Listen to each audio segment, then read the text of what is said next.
Tu es fatigué d'attendre? Tu as prié, tu as cru, mais rien ne change. Laisse-moi te dire une vérité que beaucoup ignorent, Dieu ne t'oublie pas. Il t'écrase peut-être dans l'attente, mais il ne t'abandonne pas. Ce que tu appelles un retard, Dieu l'appelle une préparation. Aujourd'hui, la servante de Dieu Joël Gloria Cabassel veut t'aider à comprendre pourquoi cette saison douloureuse n'est pas une punition, mais un processus. Oui, ça fait mal, mais c'est pour ta gloire. Ne passe pas à côté de ce message, car ce que tu vis n'est pas la fin de l'histoire. Abonnez-vous, aimez et partagez afin d'apporter l'évangile de Jésus-Christ aux nations, car il y aura plus de joie dans le ciel pour un seul pécheur qui se repent. Que la bénédiction de Dieu soit votre partage dans le nom puissant de Jésus-Christ.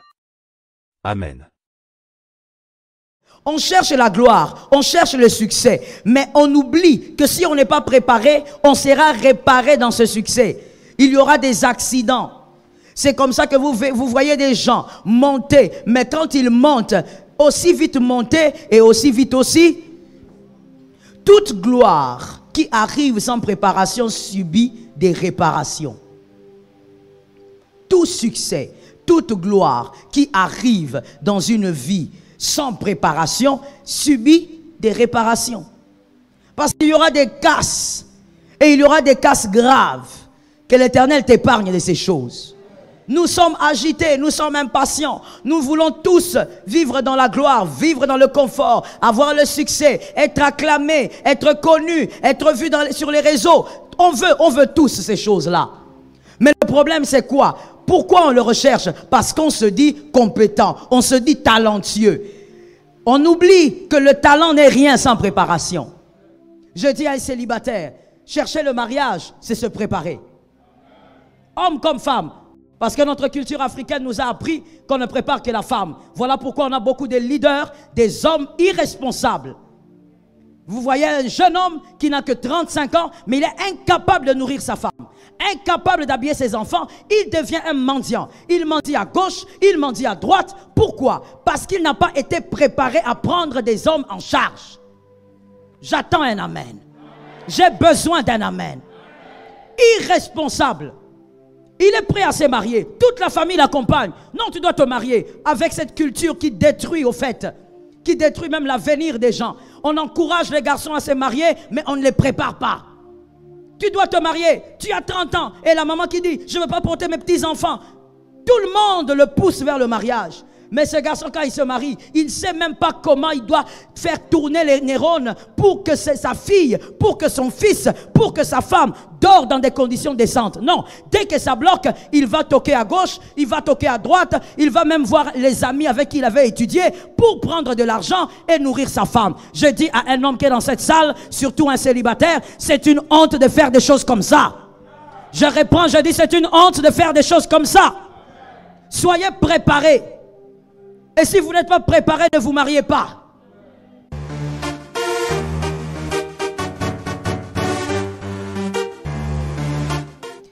Vous devez vaincre l'impatience.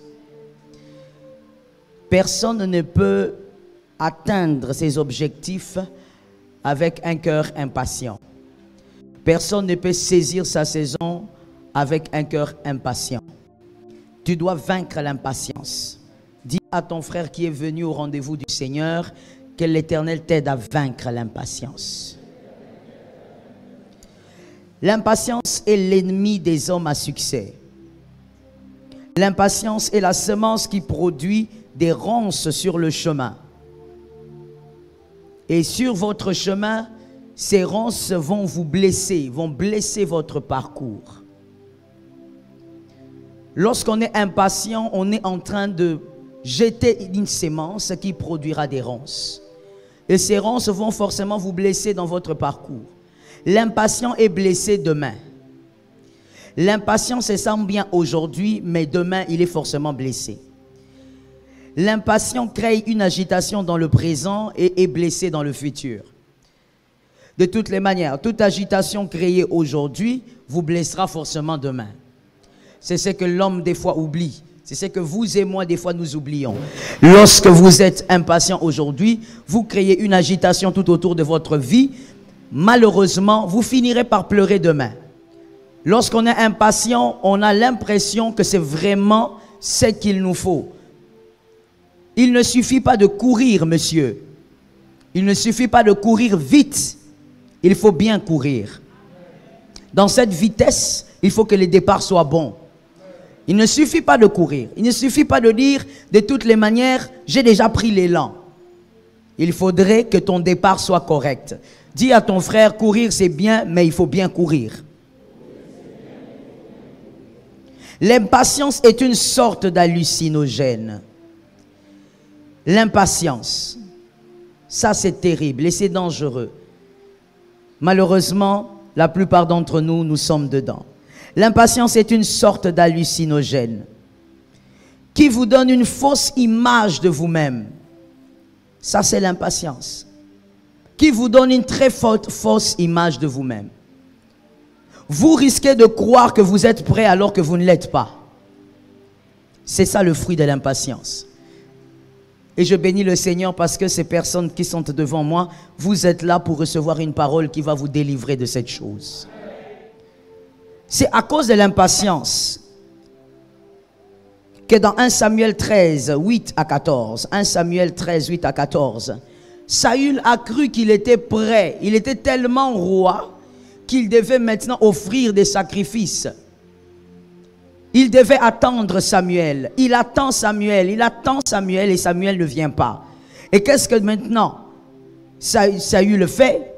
Saül décide lui-même d'offrir à Dieu des sacrifices alors qu'il n'était pas sacrificateur. Que quelqu'un maintenant dise à son âme, l'impatience. Parce que c'est facile de prêcher à ton frère, mais se prêcher soi-même, c'est encore essentiel. Pourquoi est-ce que donc Samuel ou Saül était devenu impatient? Parce que Saül croyait qu'il était devenu roi par ses compétences. La Bible dit qu'au milieu du peuple, aucun homme était grand et beau comme Saül. Aucun homme. Il était grand, il était beau, il était fort. Et la Bible précise qu'il était le seul à être comme ça. Et donc, Saül a fini par croire. Je veux que quelqu'un m'entende très bien ce matin. Saül a fini par croire que c'était à cause de ses compétences qu'il était devenu. Et donc, qu'est-ce que j'ai envie de te dire? Si réellement tu atteindras ou tu saisiras ta saison cette année par l'onction, tu dois savoir que l'onction fonctionne avec le temps. Retiens pour la vie. L'onction fonctionne avec le temps. S'il y a une chose qui est très rigoureuse et qui respecte le temps, c'est l'onction. À moins que toi tu réussisses cette année avec les gris-gris. Mais si toi tu es converti et que toi tu comprends que les gris-gris sont des choses sales qui amènent en enfer, donc bien aimé, tu réussiras par l'onction. Ça tombe sur quelqu'un qui est derrière. Tu réussiras par l'onction. Et si tu dois réussir par l'onction, tu dois donc te soumettre à la notion de la saison. Parce que l'onction respecte la notion de la saison. L'onction est la chose qui de manière indéfectible honore la saison. L'onction ne t'amènera jamais avant le temps. Malgré tes caprices, tu peux t'agiter comme tu veux. L'onction ne te donnera jamais ce qui est à toi avant le temps. Et l'onction ne te donnera jamais aussi ce qui est à toi après le temps. L'onction te donne toujours chaque chose à son temps. Que l'Éternel donne à une âme quelque chose. Pendant que je parle, ça tombe sur une vie. Ça tombe dans une famille. Si tu réussiras par Christ, c'est ce que ça veut dire, réussir par l'onction. Si tu réussiras par Christ cette année, alors tu dois savoir que Christ fonctionne avec les saisons. Christ respecte les saisons. Quand c'est la période de la semaille, Christ ne te donne pas des moissons. Ça, il faut le dire. Et ça, il faut le comprendre. Il faut être une église guérie en ce temps de la fin, où on enseigne au peuple de Dieu que même si ce n'est pas la saison, tu peux tout avoir. Non, mon frère, Jésus respecte les saisons. Il peut faire grâce, il est au-delà évidemment, mais il respecte les saisons. Quand c'est le temps de la semaille, il ne demande pas la moisson. Je veux répéter ça. Ton amen va guérir ton frère. Quand c'est le temps de la semaille, il ne cherche pas la saison, la moisson. Quand c'est le temps aussi de la moisson, arrête de s'aimer. Mets-toi à moissonner. Et s'il y a quelqu'un qui respecte ça, c'est Jésus. qui respecte ce principe, c'est l'onction. Aujourd'hui, nous sommes nombreux ici. Voilà pourquoi le Seigneur t'a attiré. Parce que tu as ce problème. Si tu n'avais pas ce problème, il ne t'aurait pas attiré. Ce n'est pas parce que tu es guéri, mais c'est parce que tu as ce problème. Nous sommes nombreux ici toujours à chercher des moissons au moment de la sémence. Quand il faut s'aimer, vous voyez les gens en train de dire, où est le Seigneur? Moi j'attends que Dieu me bénisse. Mon frère, Dieu ne te bénit pas avant la semence. Tu dois s'aimer. Même la foi est une sémence. Oui, la foi que tu manifestes ce matin ou que tu refuses de manifester, c'est une sémence. Là où vous n'avez pas manifesté la foi, vous n'aurez pas un miracle.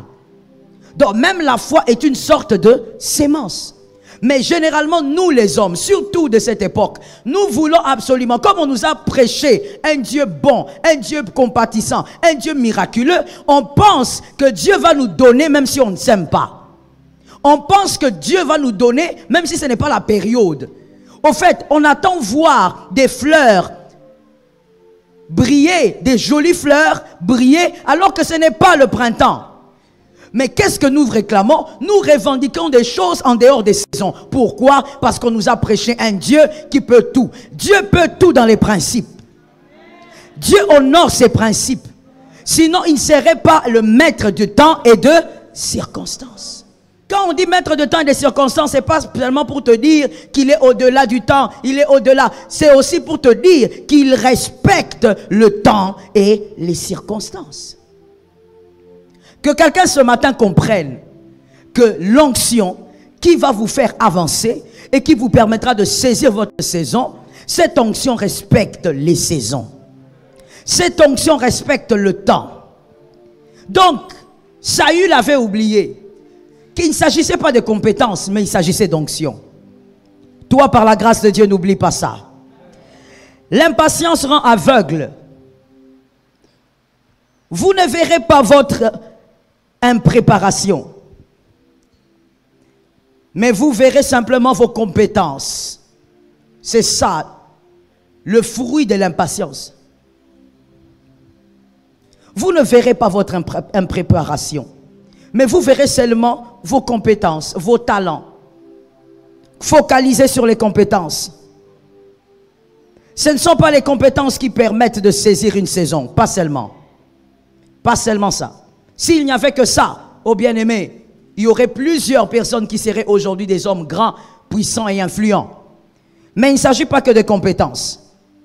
Ce qui vous permet de saisir votre saison, c'est plutôt la préparation. C'est la préparation qui te permettra de saisir même l'impossible qui a été prévu pour toi cette année. Parce que je crois qu'il y a des choses impossibles selon les hommes, mais qui ont été prévues pour toi cette année. Ça tombe sur ta vie, c'est gratuit. Je dis que même la foi est une sémence. Être capable de croire, c'est une sémence. Et l'apôtre Jacques dit, il n'y a pas de foi sans œuvre. Donc même dire Amen est une œuvre de foi. Donc je suis en train de dire, il y a des choses impossibles pour les hommes, mais qui ont été prévues pour toi cette année. Et l'Éternel va te les accorder. Pourquoi? Parce que tu te prépares à ça. Parce que tu travailles pour ça. 2 Rois 4, 29. 2 Rois 4, 29. Je te fais confiance, j'espère que tu as une Bible. 2 Rois 4, 29.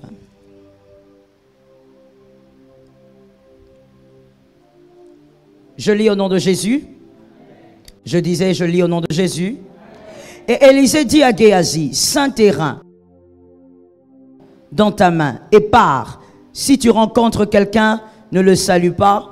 Et si quelqu'un te salue, ne lui réponds pas. Tu mettras mon bâton sur le visage de l'enfant. Parole du Seigneur. Je dis donc ici, Géasi avait le bâton d'Élisée. Le bâton qui produisait le miracle. Le bâton qui produisait les résurrections. Le bâton qui produisait tellement de prodiges. Voilà pourquoi Élisée lui avait donné son bâton. Les bâtons d'Élisée produisaient des choses mystérieuses. Mais malgré cela, c'était en fait une sorte de compétence pour Géasi. Mais malgré cela, ça n'a pas permis à Géasi de saisir sa saison. On ne saisit pas sa saison parce qu'on est compétent. On la saisit parce qu'on est préparé avec les compétences.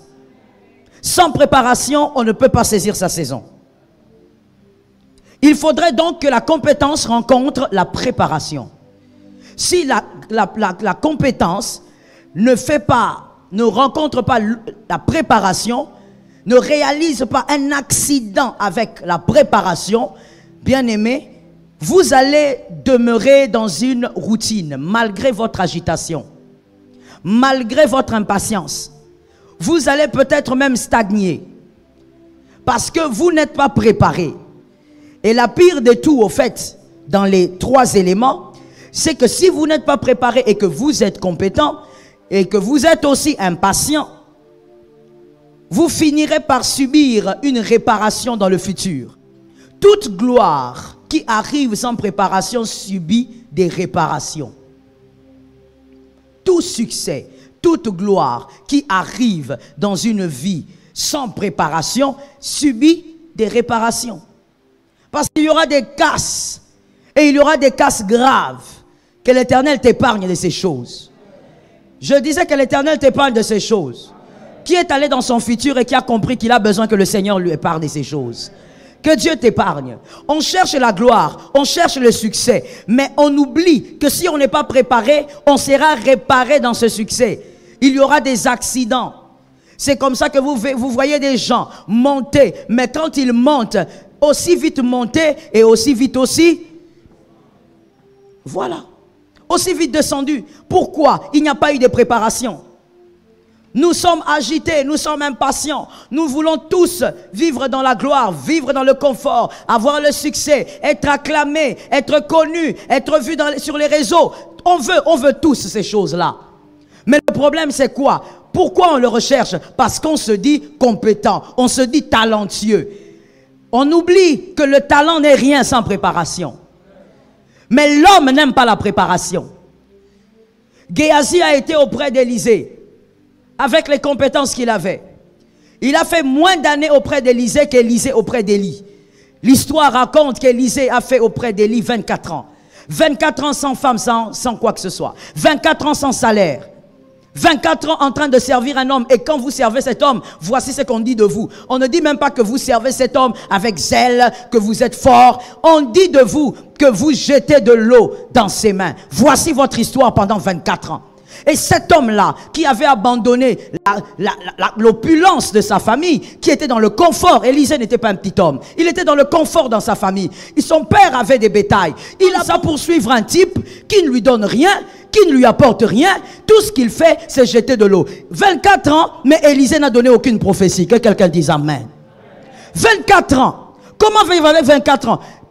Vivre 24 ans avec un homme, mais cet homme-là ne te donne pas l'opportunité de t'exploser, comme vous avez l'habitude de le dire. L'opportunité de m'exprimer. 24 ans. Et finalement, le jour même qu'on vient dire à Élisée, Élisée, ton maître sera enlevé aujourd'hui par les fils des prophètes, c'est-à-dire un groupe de prophètes qui sont enseignés par un maître, un coach, qui sont déjà encadrés, qui donnent des prophéties. On vient lui dire, ton maître sera enlevé. Il dit, je sais. Une manière de dire, moi aussi j'ai des yeux. Moi aussi je vois. Moi aussi je capte des prophéties. Mais auprès d'Élie plutôt, cet homme d'Élisée a fait 24 ans. Aujourd'hui, nous voulons la gloire d'Élisée, mais nous ne voulons pas les 24 années de la préparation. Nous disons, on veut l'onction d'Élisée, l'onction. Je suis un fils de la promesse, j'ai des promesses, oui, tu as beaucoup de promesses, mais toutes ces promesses ne vont t'amener nulle part sans préparation. C'est comme ça que dans l'église du Seigneur, laissez-moi parler de l'église du Seigneur, la maison locale, l'église locale. Dans l'église du Seigneur, on a beaucoup de rebelles. Dans l'église locale, on a beaucoup de mécontents, même s'il n'est pas encore rebelle, mais il est là, il est mécontent dans son cœur. On a beaucoup de personnes qui ont la sémence de Caïn, des meurtriers, les tueurs des ministères de leur père. Pourquoi? Parce que ces personnes pensent qu'il suffit d'être compétent et que c'est parce qu'on ne me voit pas, on ne me donne pas l'espace. Voilà pourquoi je ne m'exprime pas. Et pourtant, si tu me dis que tu as l'onction d'Élisée, alors montre-moi les 24 années de préparation. On ne peut pas avoir une onction qu'on n'a pas mérité. L'onction aussi se mérite. Est-ce que quelqu'un m'entend? Lorsqu'on te oint, c'est une grâce. Mais pour que maintenant la manifestation de cet acte soit visible, ça ne dépend plus de la grâce. Ça se travaille. Dis à ton frère, tu dois accepter le temps de la préparation. Même par rapport au travail que le Seigneur t'a promis, la promotion de cette année, elle va arriver, mon frère. Mais le temps que le Seigneur te fait attendre, c'est le temps de la préparation. Parce que Dieu sait à quoi il te prépare. Peut-être que Dieu te prépare aux adversités. Peut-être que Dieu te prépare aux ennemis que tu vas rencontrer. Dieu prépare ton cœur à affronter des ennemis en face. Dieu te prépare. Tu dois accepter le temps de la préparation. Sans préparation, il n'y a pas de succès pérenne. Est-ce que quelqu'un... Surtout dans la jeunesse d'aujourd'hui, je parle précisément du Congo, les autres, je ne sais pas. Mais laisse-moi parler de là où moi je vis et là où moi je sers le Seigneur. Les jeunes sont agités. Agités pourquoi? On veut devenir. Agités pourquoi? On veut être acclamé comme l'autre. Agités pourquoi? On veut être un directeur aussi d'une certaine banque comme mon collègue. J'ai étudié avec lui. J'étais d'ailleurs plus intelligent que lui. Alors je suis capable de faire comme lui, ou d'ailleurs mieux que lui. L'agitation au milieu de la jeunesse. Oh bien-aimé, notre nation ne sera pas une grande nation avec des jeunes agités. Je répète ça pour un homme intelligent. Notre nation ne sera pas une nation puissante avec des jeunes agités. On a l'habitude de dire, le Congo de demain c'est la jeunesse. Mais il n'y a pas de Congo de demain avec des jeunes agités. Agités pourquoi? Ils sont impatients. Aujourd'hui tu es licencié, aujourd'hui tu vas avoir 3 maisons. Dis à ton voisin, écoute. Dis à un autre voisin, on parle de toi. Aujourd'hui tu es licencié, aujourd'hui tu vas avoir 4 voitures. Aujourd'hui, oh my God, que Dieu délivre la jeunesse. Je répète, que Dieu délivre la jeunesse. Même si tu n'es pas jeune, dis amen pour les jeunes qui est à côté de toi là. Que Dieu délivre la jeunesse, les jeunes filles, les jeunes hommes. Aujourd'hui même, tu viens d'avoir un travail, mais tu veux avoir la maison que ce monsieur qui a travaillé pendant 30 ans a. Ce n'est pas possible. Tu ne peux pas avoir les bénéfices de celui qui a travaillé pendant 15 ans, alors que toi tu as commencé aujourd'hui. Mais qu'est-ce que la jeunesse a refusé dans son âme? La préparation. La jeunesse ne veut pas se préparer, mais la jeunesse veut tout avoir. La jeunesse ne veut pas travailler, mais la jeunesse veut tout avoir. La jeunesse ne veut pas subir aussi certaines blessures dans le parcours, mais la jeunesse veut porter la tunique de gloire de Jésus. Tu ne peux pas porter une tunique de gloire sans blessure. Tu dois subir tes blessures. Mais ça, la jeunesse n'aime pas.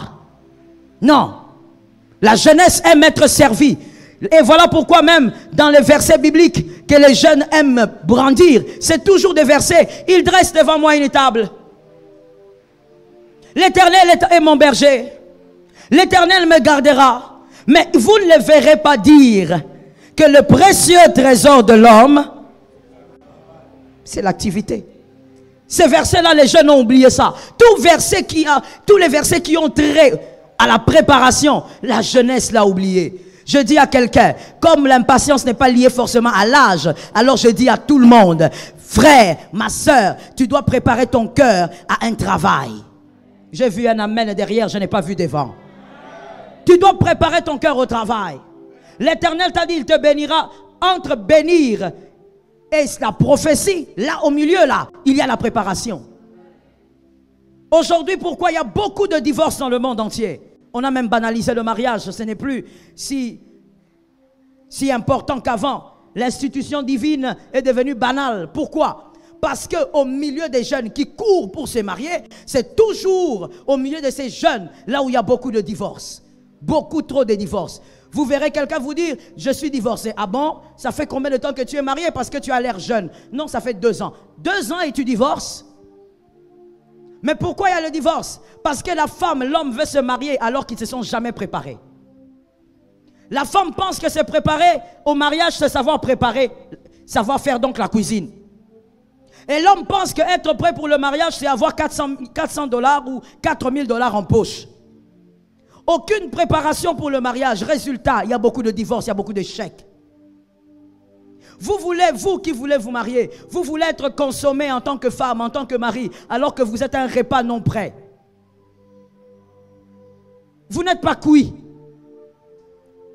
Vous n'avez pas le temps à la saison ou à Dieu de vous préparer. Conséquence, il y a beaucoup de divorces. Et malheureusement, celui qui n'est pas préparé enfante. Et lorsqu'il enfante, quel est le résultat? Il est en train d'éduquer des enfants. Il est en train de créer des enfants, mais dans le chaos total. Pourquoi? Parce que lui-même n'a jamais été préparé. Je dis à un célibataire, chercher le mariage, c'est se préparer. Homme comme femme. Parce que notre culture africaine nous a appris qu'on ne prépare que la femme. Voilà pourquoi on a beaucoup de leaders, des hommes irresponsables.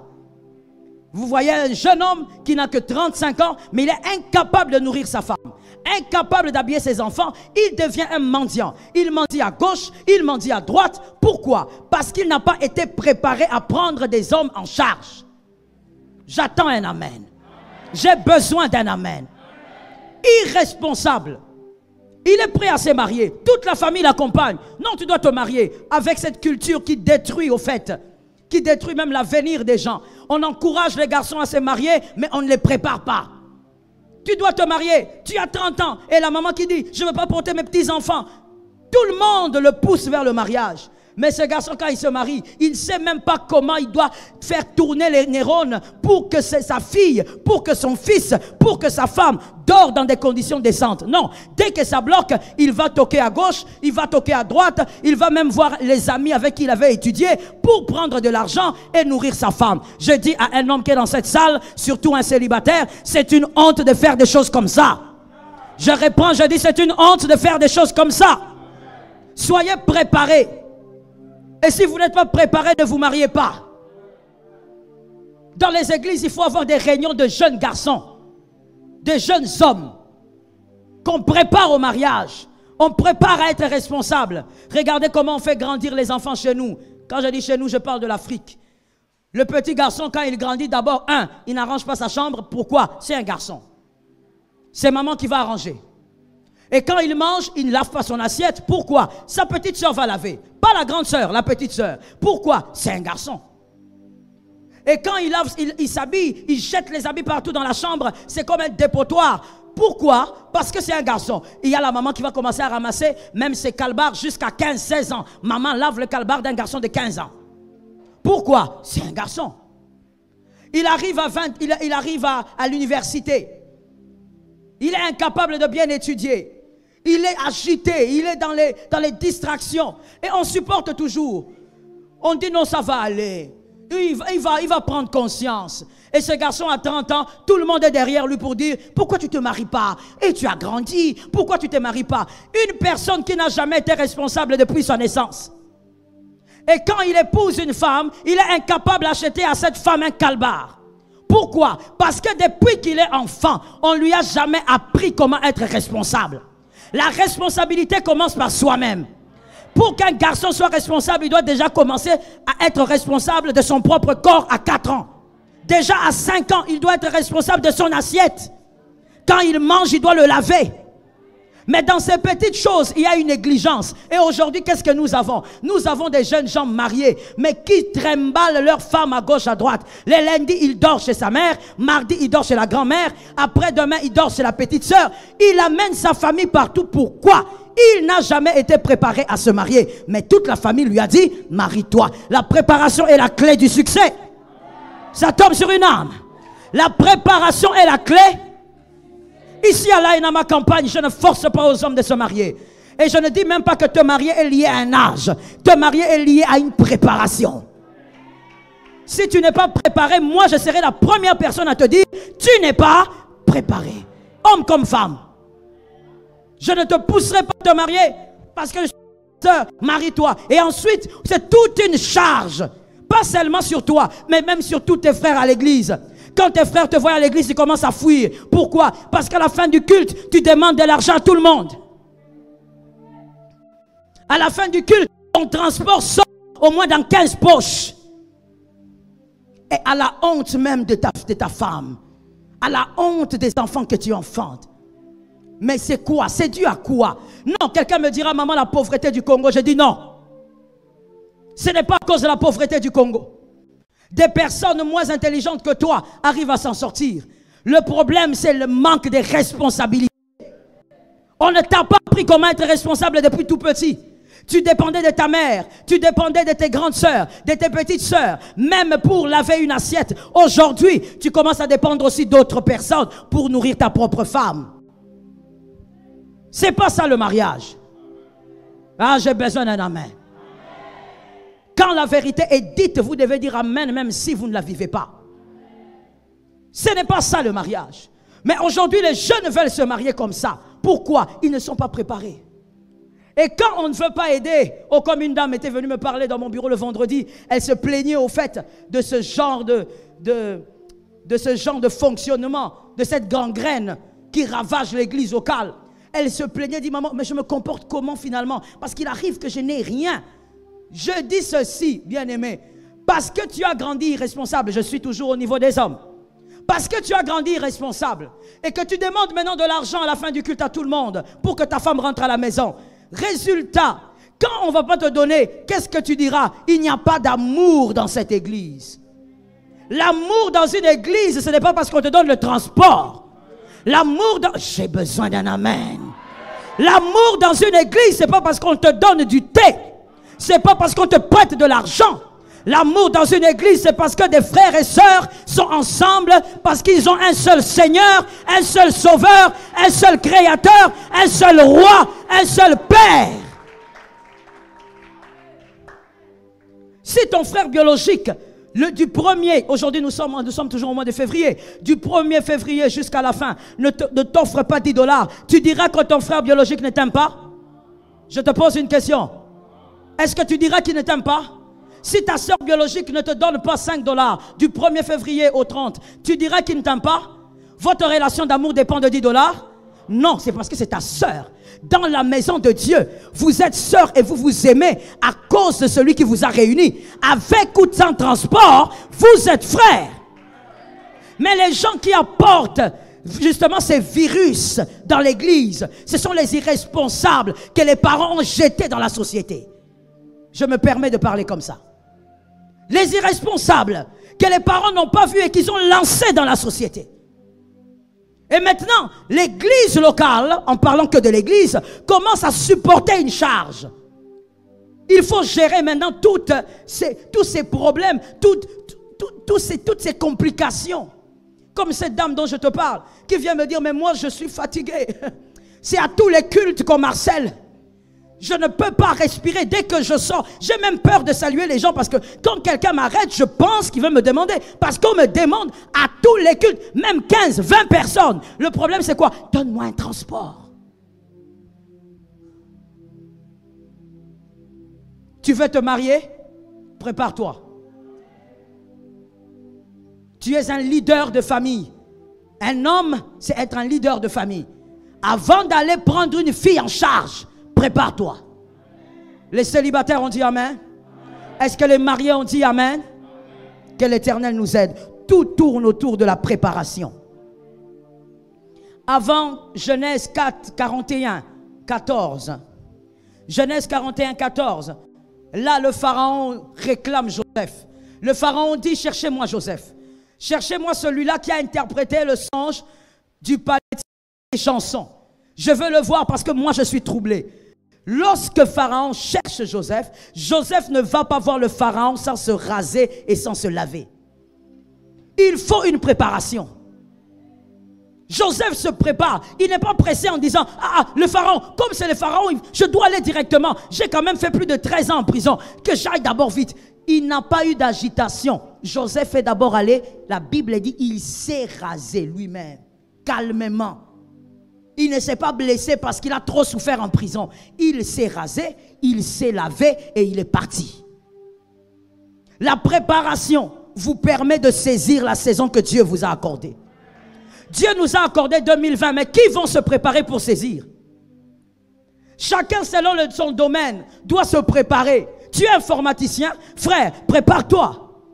Prépare-toi aujourd'hui, prépare-toi cette année à saisir un poste que tu n'attendais pas. Mais il faut se préparer, mets-toi à jour. Travaille tous les jours, étudie tous les jours.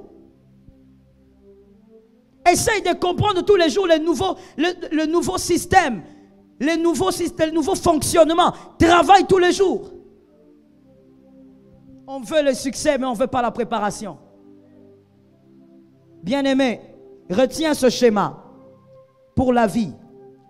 Je ne l'ai pas noté, mais retiens ça. Dieu aime tout le monde. Dieu a donné son Fils afin que quiconque, c'est-à-dire Dieu aime tout le monde. Dieu est prêt à marcher, à évoluer avec tout le monde, avec quiconque croira. Mais Dieu n'amène pas au sommet tout le monde. C'est le même Dieu. Le même Dieu d'amour n'amène pas au sommet tout le monde. Le même Dieu d'amour ne donnera pas à tout le monde des gros salaires ici. Même si on avait tous les mêmes diplômes. Même si on avait tous des grandes compétences, Dieu ne nous donnera jamais le même salaire. Pourquoi? Parce que maintenant, cela dépend de la préparation.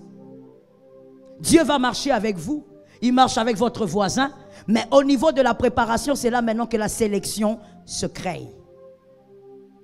Non, mais pourquoi c'est seulement telle sœur? Mon frère, c'est seulement telle sœur parce qu'elle s'est préparée au niveau qu'elle soit visible. Elle s'est préparée à une dimension où les hommes sont capables aujourd'hui de la voir. Mais pourquoi c'est toujours elle à qui on fait confiance? Oh, elle a préparé ça. Elle s'est travaillée. Elle a travaillé sa personne au niveau où, autour d'elle, il s'est créé un climat de confiance. Tout se prépare. Ne revendique pas quelque chose que tu n'as pas mis dans le four. Ne réclame pas un repas que tu n'as pas mis dans le four. Non, pourquoi telle chose ne m'arrive jamais? Pourquoi c'est toujours les autres? Ces autres-là se préparent. Je t'ai toujours dit, le succès n'est pas un fait d'hasard. Selon Esther 2:8. Selon Esther 2:8. Esther 2:8. Esther est devenue reine. Pourquoi elle est devenue reine? Pas parce qu'elle était agitée, mais elle est devenue reine parce qu'elle écoutait quelqu'un. Elle a écouté Hégaï, sans compter d'ailleurs Mardoché. Esther écoutait des hommes, voilà pourquoi elle est devenue reine. La Bible dit, Hégaï qui s'occupait de femmes, quand il donnait une chose à Esther, Esther dit, ce que tu me donnes, c'est que je prends, et je l'accepte. Et Esther est devenue reine. Écoute bien aimé, quand une personne est guérie de l'impatience, on le constate par une chose première. Il y en a beaucoup. Mais d'abord, la plus grande des éléments qui vous permettra de constater que cette personne est guérie de l'impatience, c'est l'écoute. Une personne qui est guérie de l'impatience écoute. Celui qui est impatient n'écoute personne, il est agité. Pourquoi? Parce qu'il veut absolument devenir l'homme qu'il a dans sa tête. Si Esther n'avait pas écouté Hégaï, elle ne serait pas reine.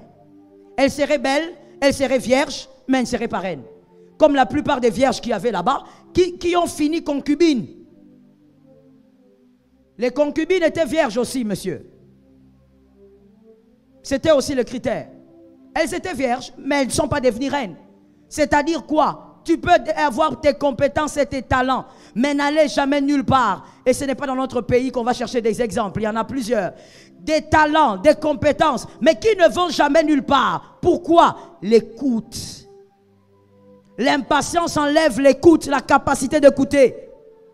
Bien-aimé, même quand tu as une idée, même quand tu as des projets, quand une personne parle, deux autres parlent, calme-toi d'abord. J'ai entendu seulement ici. Ici, pourquoi je ne vous entends pas? Vous avez un problème, mais si vous avez un problème, guérissez.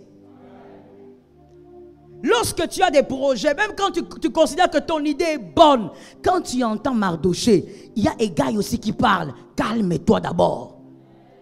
Il y a un grand problème à ce niveau-là. Vous savez, j'aimerais vraiment insister sur la jeunesse, mais j'aimerais que ce culte, que tout le monde en bénéficie. Mais le grand problème est au niveau de la jeunesse. Pourquoi? Parce que celui qui n'est plus, disons, celui qui a avancé en âge, il a un peu plus de sagesse. Des fois même, il va écouter même sans comprendre. Pourquoi? Parce que la sagesse lui a appris que des fois même quand on ne comprend pas, on s'arrête d'abord. Mais les jeunes sont toujours agités. On va te parler, Mardoché va parler, il va dire, ah, Mardoché est contre succès. Et Gaï va parler, ah, et Gaï m'a toujours jalousé. C'est ça le problème. Incapable d'écouter. Si tu es incapable d'écouter, bien-aimé, lorsque tu dois faire une chose, tu dois savoir que tu es un homme impatient, tu es une femme impatiente et tu détruis ta propre destinée. Tu vas rater ta saison comme la blague. Combien de personnes disent, quand elles arrivent en décembre, ah, il fallait que j'écoute mon pasteur quand il m'avait parlé en juillet. Il fallait que j'écoute ma mère quand elle m'avait parlé en mars. Oui, mais le problème c'est que comme tu es impatient, tu n'écoutes personne. Quand on est impatient, même quand on te conseille sur l'homme que tu dois épouser, tu n'écoutes personne. L'impatience. Tu deviens agité. Tes oreilles sont bouchées. Tout ce qu'on te dit est mal. L'impatient n'écoute personne sauf celui qui lui dit ce qu'il veut entendre. Les séquelles de l'impatient. Si tu lui dis ce qu'il veut entendre, il va t'acclamer. Pendant que je parle, est-ce que tu te vois? Je demande, est-ce que tu te vois? Merci. L'impatient, il aime seulement écouter ce qu'il veut. Ce dont il a besoin, c'est ce qu'il veut entendre. Si vous lui dites ce qu'il y a dans son cœur là, il va vous suivre. Mais si vous lui dites le contraire de ce que lui désire, en mars 2020, l'impatient commence à trouver des jaloux partout.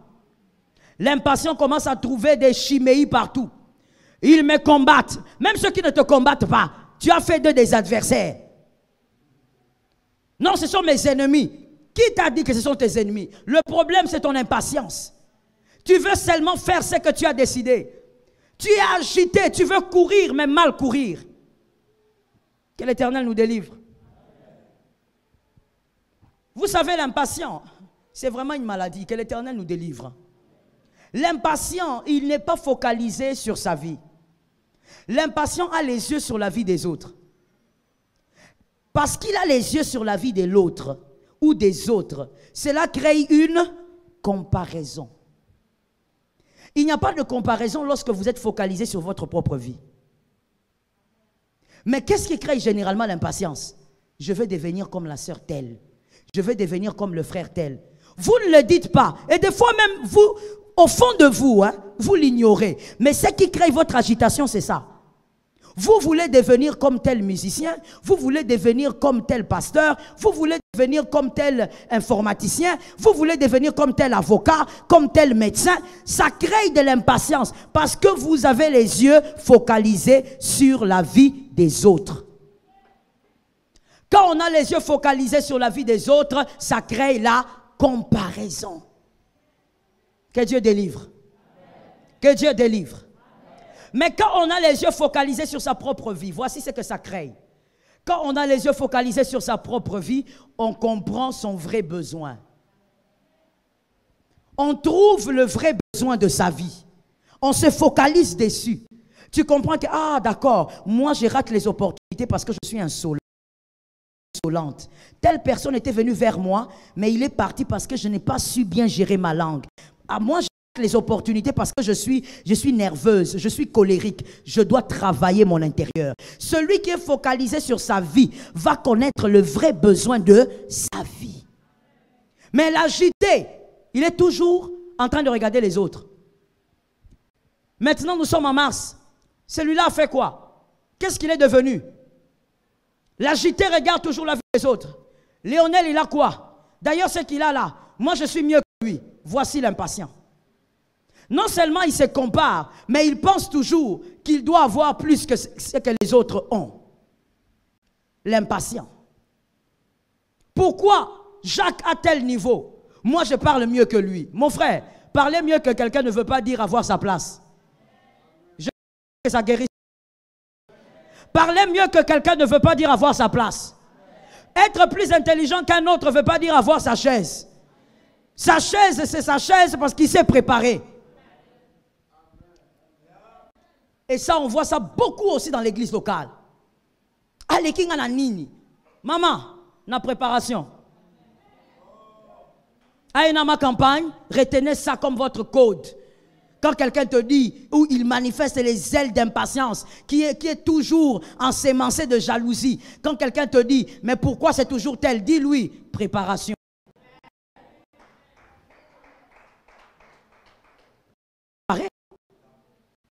Non, mais pourquoi c'est toujours lui qu'on appelle, quand l'apôtre sort, il part toujours avec tel. Préparation. Il y a des choses qu'on ne force pas. Si tu ne t'es pas préparé, cette chaise ne te sera pas donnée. Au lieu de forcer dans une agitation diabolique, prépare-toi, tu vas prendre la place. Est-ce que quelqu'un m'entend? Lorsqu'on a toujours les yeux sur la vie des autres, il fait comment? Il s'est marié comment? Il s'est marié quand? Je dis que l'Éternel délivre. Celui-là a enfanté, moi aussi je dois enfanter. Toi tu crois qu'on a beaucoup d'enfants? Frère, on n'est plus à cette époque-là. Ma soeur, on est... Où tu enfantes par compétition. Parce que si j'ai 10 garçons, j'ai beaucoup de respect. Si j'ai 15 enfants, parce que ce ne sont pas des grades. Ce ne sont pas des galons non plus. Aujourd'hui, dans le jour d'aujourd'hui, là, la galère. 15 enfants.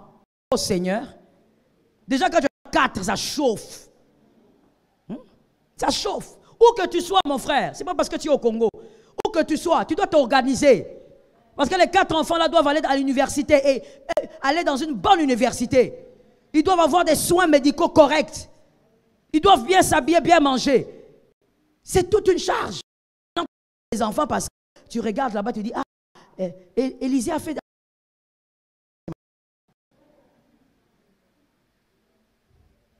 C'est extraordinaire. Tu as tellement les yeux dans la vie des autres que tu as un problème, tu te compares à tout. L'agitation, l'impatience. Vous savez ce que je vois chez mon frère, ce que vous voyez chez votre frère, ce sont les fruits. Qui a dit Amen? J'ai besoin de t'introduire quelque part, alors écoute-moi.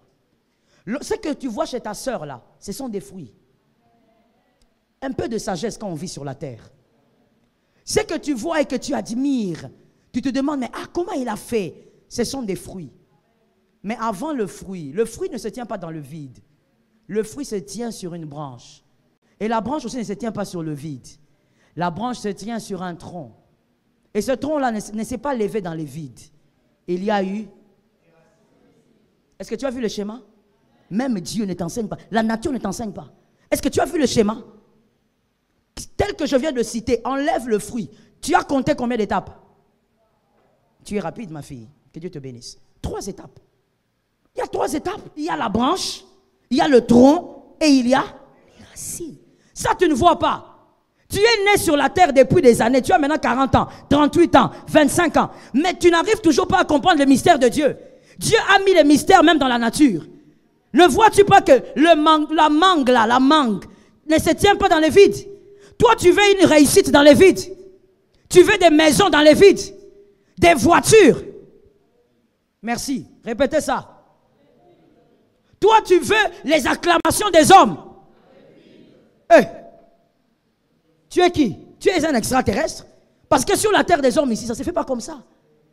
Tout fruit que tu vas admirer, toute mangue que tu vas admirer, toute orange que tu vas admirer est pointé quelque part. Sur une branche. Et quand tu viens près de l'orange ou de la mangue, elle te raconte son histoire. Elle t'explique que moi je me tiens sur un tronc et le tronc il a des racines. Mais aujourd'hui, tout le monde veut avoir le même niveau. Pourquoi? Parce que je suis plus compétent.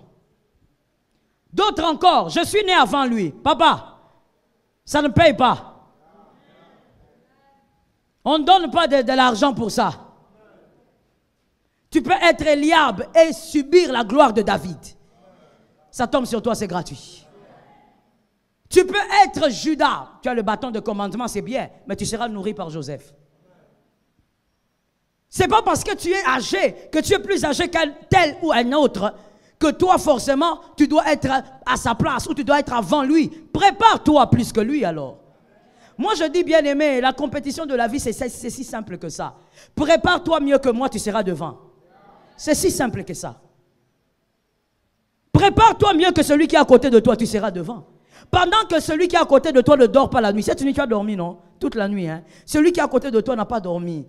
À minuit, il s'est réveillé, il a prié. Après un moment, il a dormi un peu et puis il s'est réveillé. Il a commencé à prendre des notes. Il a commencé à projeter des choses. Il a commencé à voir un peu comment le trimestre est en train d'évoluer. Il a recommandé ses projets entre les mains du Seigneur. Il s'est réveillé à 7 heures, il s'est lavé, il est venu au culte. Toi, tu as dormi depuis minuit jusqu'à 8 heures. Tu es venu même à l'église en retard parce que tu dormais. Et quand tu viens dans la vie, tu vas être devant lui. Papa, sois un peu juste.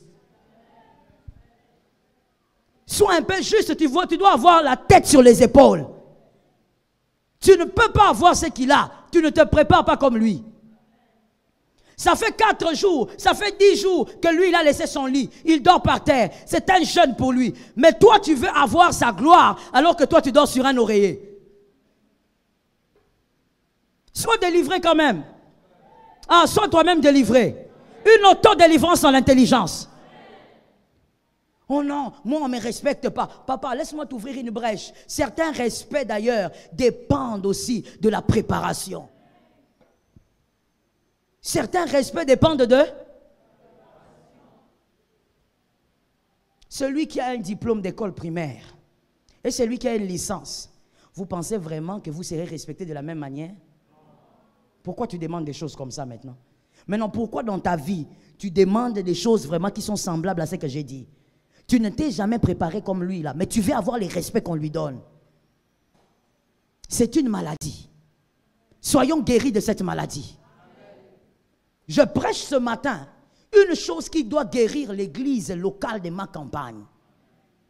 Je ne suis pas venu te dire que tu vas forcément monter à tout prix. Ça n'a jamais été ma prédication. Tu vas monter et tout a un prix. Est-ce que quelqu'un entend bien? Moi, je n'ai jamais compris une chose. Bon, je crois qu'il faut équilibrer plutôt les choses. Certains sont peut-être allés à l'extrême. Le salut est gratuit. Vraiment? Vraiment? Quand vous lisez la Bible de Genèse, Apocalypse, même dans l'Ancienne Alliance, tu vois que c'est gratuit. Dieu a tant aimé le monde, pour toi c'est rien. Un jeune homme de 33 ans qui meurt nu sur une croix. Il ne faut pas suivre ce qu'on vous a mis là, les vêtements. Il est mort nu. Devant sa mère, devant toutes les personnes auprès de qui il a fait des prodiges. Il meurt nu. Pour toi, c'est rien. Après être flagellé à mort, pour toi, c'est rien. Ce n'est pas le prix. Et même là encore, quand je dois aller au ciel, ce n'est pas parce qu'il est mort que je vais au ciel. C'est parce que je crois en lui que je vais aller au ciel. Et ça aussi, c'est gratuit. Il faut croire. Croire, ce n'est pas gratuit. Ça demande de l'effort. Ça demande une décision. Et là encore, quand je crois, je dois encore assujettir ma chair. Papa, c'est facile? Fuir l'impudicité, c'est facile? Ne pas voler, c'est facile?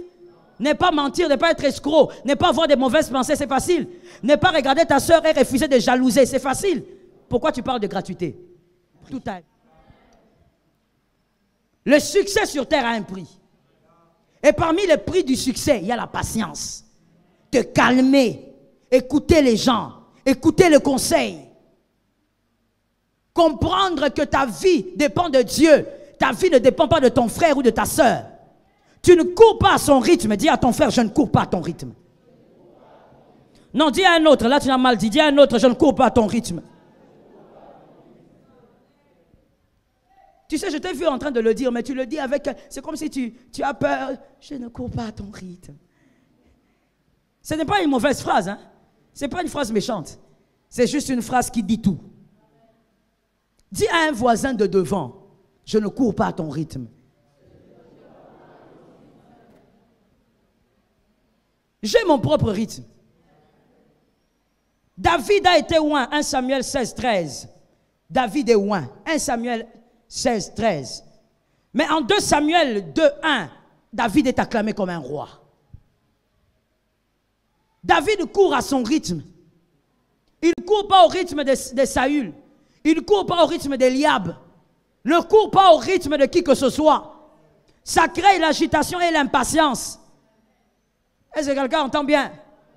Cours à ton rythme. Peut-être ce que je veux dire, peut-être qu'il y a que maman Yass qui va comprendre ça.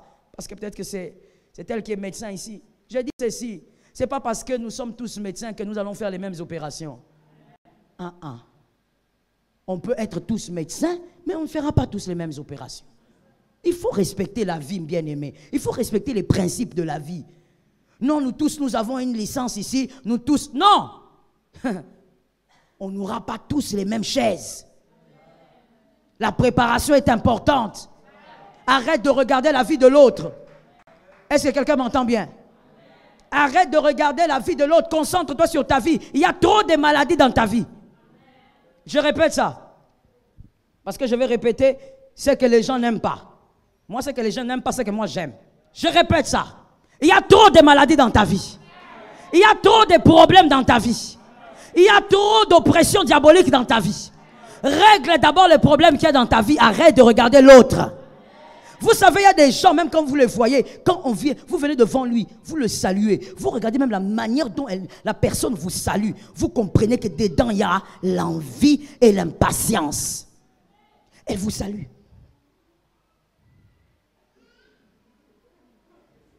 C'est comme si tu faisais un scanner. Comme si tu passais par un scanner. Il te regarde de la tête aux pieds. Et même quand tu es parti. Donc il te calcule. La chaussure là. Il a cette chaussure, moi je n'ai pas, pourquoi? Regarde les sacs qu'il a. Pourquoi moi je ne l'ai pas? Qu'est-ce qu'il a fait pour être comme ça? Vous sentez de l'envie. Écoute, bien aimé, arrête de regarder les gens comme s'ils passaient au scanner. Guéris de ça. Guéris de l'envie. Guéris de l'impatience. Dieu ira avec toi à ton rythme. Est-ce que quelqu'un entend? Quand on est un caméléon, qu'on veut courir comme une girafe, on va se tuer. Tu marcheras à ton rythme. Dieu t'imposera ton rythme. Vous savez, il y a une chose que je n'aime pas dans la chrétienté, c'est quand Dieu vous prend. Lord, lui-même Jésus le dit. Hein. C'est quand il vous prend. Il vous prend devant là et il vous ramène derrière. Ah, je n'aime pas ça. Mais Dieu fait ça avec nous. Quand tu t'agites, tu t'agites. Tu penses prendre des places que tu ne mérites pas. À un moment donné, Dieu vient, il te prend. Il te ramène à ta place initiale. Dis à ton frère que l'Éternel t'aide à ne pas te comparer à moi. Si tu remarques un voisin qui a de mal à le dire, ce voisin est malade. Oui. C'est le signe d'une maladie psychologique. Ça veut dire, en lui, là, il a ça. Dis à ton voisin que l'Éternel t'aide à ne pas te comparer à moi.